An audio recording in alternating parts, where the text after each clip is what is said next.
I have like 10 billion things that I have to do, but I'm choosing to do this instead. So on my Discord server, someone linked me a video from the Osteophile, and I related to it a lot because, in case you guys have not noticed, I haven't been uploading that many reviews recently, especially compared to the rate that I was several years ago. It's one of those things where I never properly communicated to my viewers despite being the main content of my channel.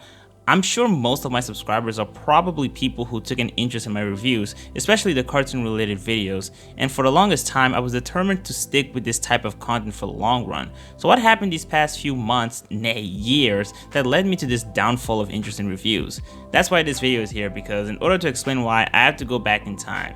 I would say 6 to 7 years ago. Back in 2014, I watched the series finale of How I Met Your Mother. Now, because I don't want to go on a rant about season 9 as a whole, I'm just gonna go ahead and say that it was awful. When I first watched it, I wasn't quite sure how to react to it. It was a show I've been watching for the longest time, and 2013 and 14 were years when I decided to revisit and catch up to the series pretty heavily, and I was hoping for the final episode to be a satisfying watch that would hopefully even bring me to tears. But it was just a fucking train wreck, and this is where reviewers came along.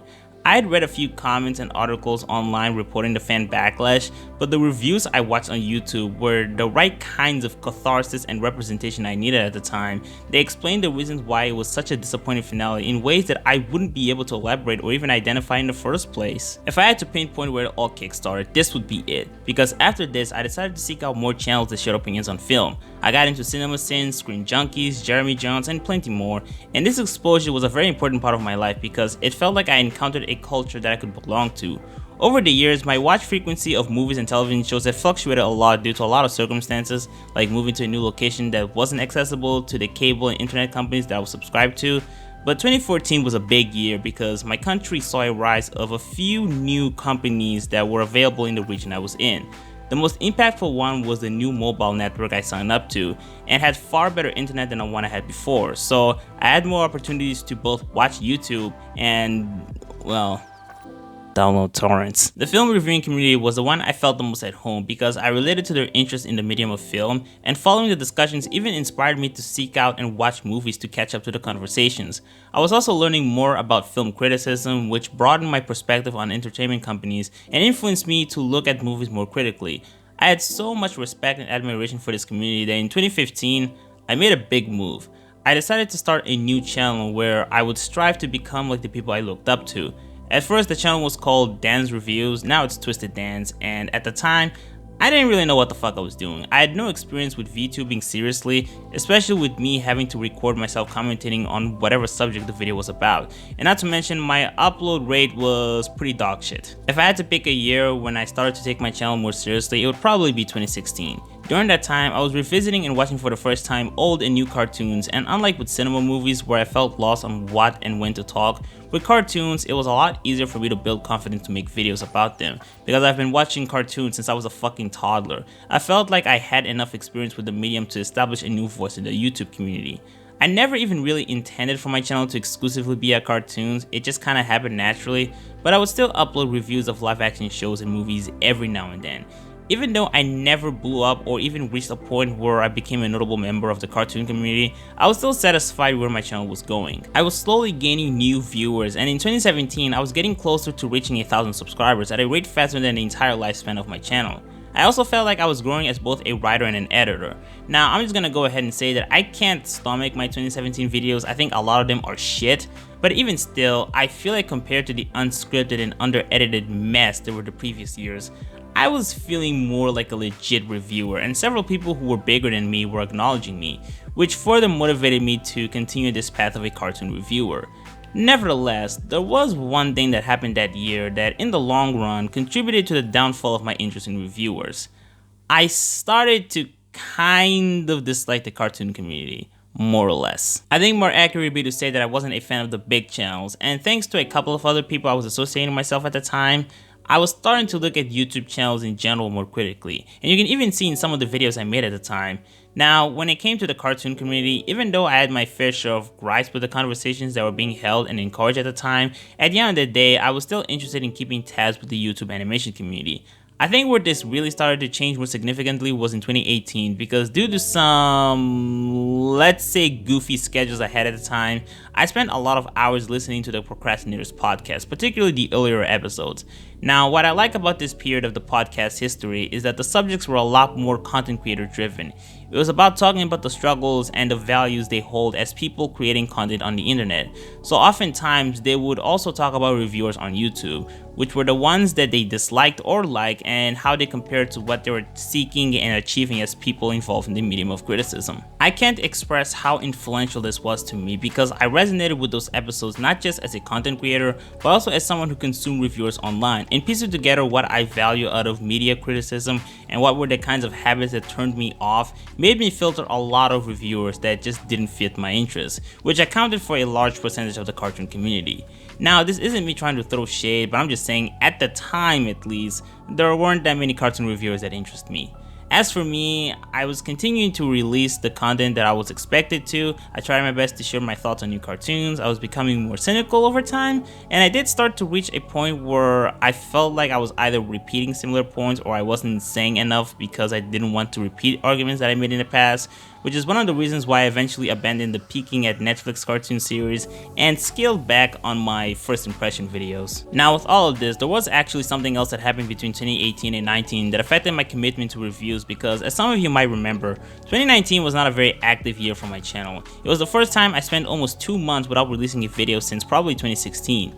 Now this largely happened for college related reasons. Essentially several factors ended up leading me to have more classes than I did the years prior, and I wasn't able to manage my time well enough to upload as frequently as I used to.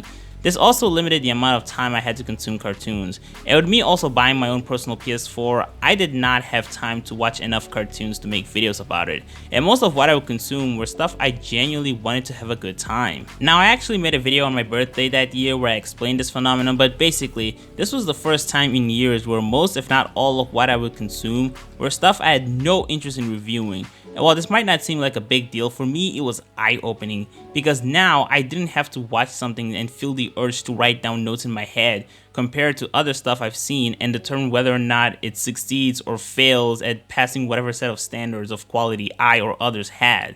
And what I ended up realizing was that consuming media this way is just much better. It made me more open-minded, it made me not linger on first impression as much as I used to, and I felt less pressure to justify why I like or dislike things, which frankly is not something I particularly enjoy having at the back of my mind every time I so dare to watch something new, especially when you're also tasked to share your opinion on everything that comes out, and it's this duty that reviewers have that ended up making it difficult for me to relate to a lot of them because all I was doing was watching anime and playing video games that I liked back then, and even as someone who literally had the same job as them, I could no longer sympathize with people who were willing to spend their time consuming content that they could tell from a mile away that it just wasn't something they would enjoy, but still consumed it anyway. Now this isn't me trying to say that doing this is bad, it's part of the job, and again, I used to do the exact same thing. But what I am saying is that the benefit of keeping up with conversations and being able to share your thoughts on topical movies and television shows getting released no longer seemed more ideal than just spending most of your time consuming good content that reinforces why you enjoy the medium in the first place.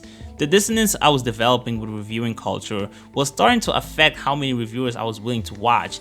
Even people I looked up to, I was starting to watch less of their content. And this is a phenomenon that is still going on even till this day. If I had to pick a recent year where I watched the least number of reviews, it would probably be last year. 2020 was mostly me just watching VTubers, mysteries, real crime, shitposts, following music artists, and a couple of other things. Every once in a while, I would watch someone's review of something.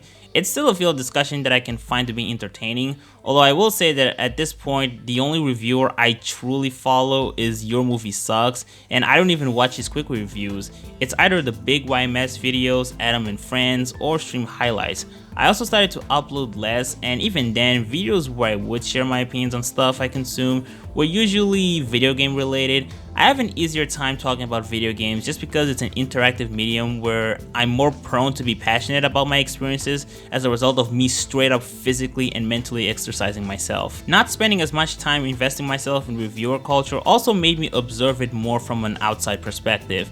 And what I now realize is that the concept of reviewing is generally uninteresting. I take more of a liking to creators who have an established meta and persona that shines through the reviews or analysis. It's why I enjoy someone like Best Guy Ever, who can offer interesting perspectives on stuff he consumes based on the ideology and ethos that define his character. At times, it doesn't even feel like reviews and instead feel more like intellectual discussions. And in the end, when I don't have that initial investment, all I see out of a review, whether it's short or long, is just a video of someone sharing their opinions on something, which I don't give a fuck at all. Opinions on media are not that valuable. When you watch someone's review of something, you are essentially committing yourself to listen to someone judge something based on the set of priorities and standards they personally have. And oftentimes, I'll see reviewers being very dismissive and even at times intellectually dishonest with their arguments. I can't watch Cosmonaut Variety Hour, for example. I mean, he's fine, like he seems cool and amusing, and there are some videos he made that I really enjoy, but there are times when he strawmans, misrepresents the thing he's talking about, and exaggerates some of his points. And honestly, I can't even say that he's a special case because a lot of reviewers are like that too. I can't stand the faulty comparisons people make, the unwillingness to disregard their initial expectations, the insistence on trying to put certain things on a ridiculously high pedestal. And even if I come across a review that I would consider to be well written and isn't as guilty of those flaws, I would still end up questioning its value. At the end of the day, movies, television shows, games, and other things are usually designed to be personalized experience between the author and the viewer. It would have been a lot easier a couple of years ago for me to justify having to sit through someone spouting their opinions because it was a point in time when I didn't have that many people in my life where I could talk about my interests, and listening to other people could help me broaden my understanding of films and how I connect to it. But now I'm at a point where I understand my taste in media. I know how to justify my feelings on viewing experiences. I've taken in enough perspectives to know what kinds of standards other people have. I just cannot for the life of me justify me spending minutes or hours of my day to listening to someone share their opinions, especially if it's something I've already consumed, because oftentimes I just get pissed off because they're either saying stuff that I already know or sharing really fucking dumb opinions that make me cringe. Is that really what I want? To just cringe for a better portion of my day when I can just watch something else instead? At least when I watch a video from Blame It On George, I learn something new. Or better yet, when I actually watch a movie or television show, I commend the collaborative effort put to construct the final result, and I admire the creators for wanting to put something out there and create something that might resonate with people. In the end, I will always appreciate reviews and analysis. I doubt I'll ever reach a point where I'll stop watching them altogether. Plus, as long as I feel compelled to talk about the stuff I consume, I feel like content on my channel will continue to come out, even if right now it seems mostly on video games. I've actually been told to make videos about anime in the past. I don't really like doing anime content, to be honest, but since I've purged my viewers recently with the bullshit videos I've been uploading, maybe I should think more about potential ideas I could have that are anime related. As for other reviewers on YouTube, I mean, I still follow YMS, and I don't know, man. It seems a lot more optimal to just chat with friends about movies than actually sitting through entire videos. Anyway, that's all I have to say. I'll continue working on those Storm reviews I promised to upload, and well, that's it. Goodbye.